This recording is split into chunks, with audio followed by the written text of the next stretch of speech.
Hi guys, kumusta kayo? Dito naman sa Likat Sirong Bisaya.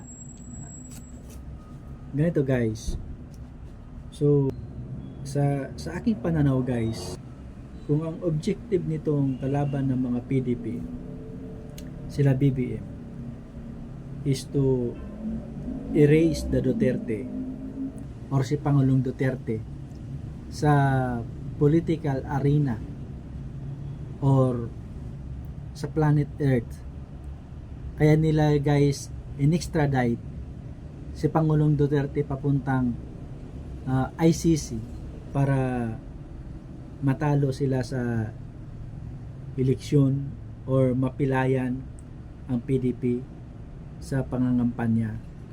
Pinaka maling desisyon ng kampo nila BBM or na pinaka-worst na desisyon nila BBM. Kasi alam mo kung bakit?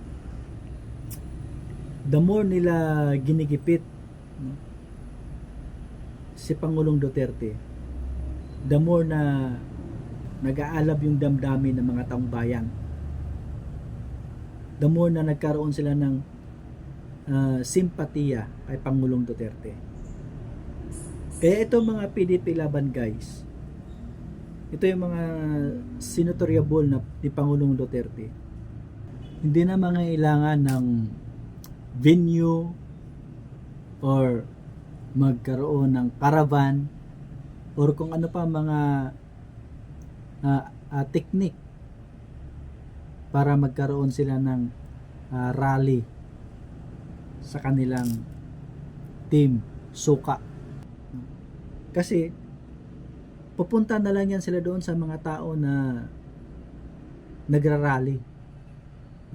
Ang mga taong bayan na ngayon ay nagkaroon ng inisyatibo para suportaan si Pangulong Duterte. So ngayon, kung patuloy nilang gagawin ito sa panggigipit sa team ng PDP, ito ay magresulta guys ng landslide win, no, sa team ni Pangulong Duterte. So, maling-mali guys ang decision nila BBM sa pag-extradite nila kay PRRD papuntang ICC. Oh.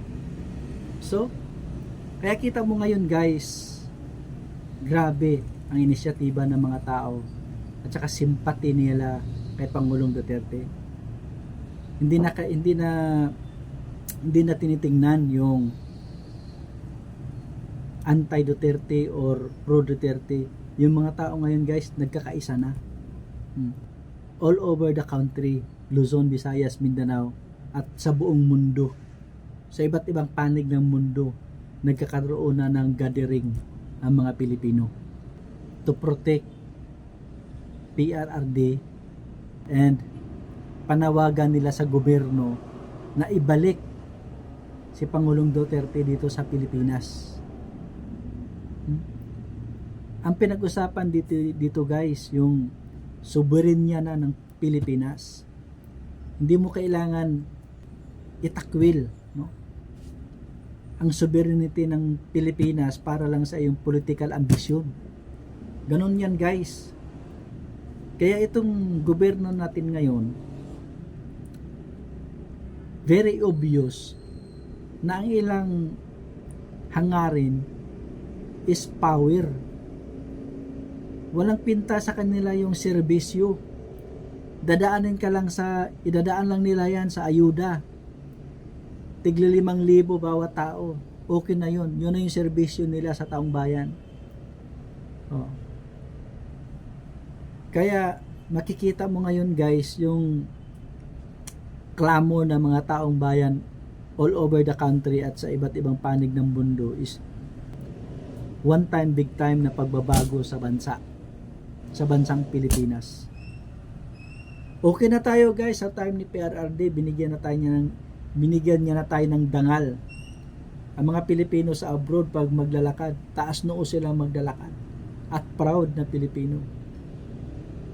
Pag may iba mga nasyonalidad na magsasabi, taga saan ka, sabihin mong Pilipino, sasabihin nila, I like your president.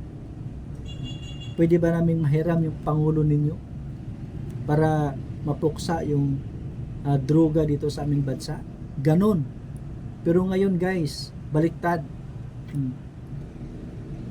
Ang pangulo ninyo bangag. Gusto niyo yung ganon? Ha? Gusto niyo yung ganon pangulo? Oh.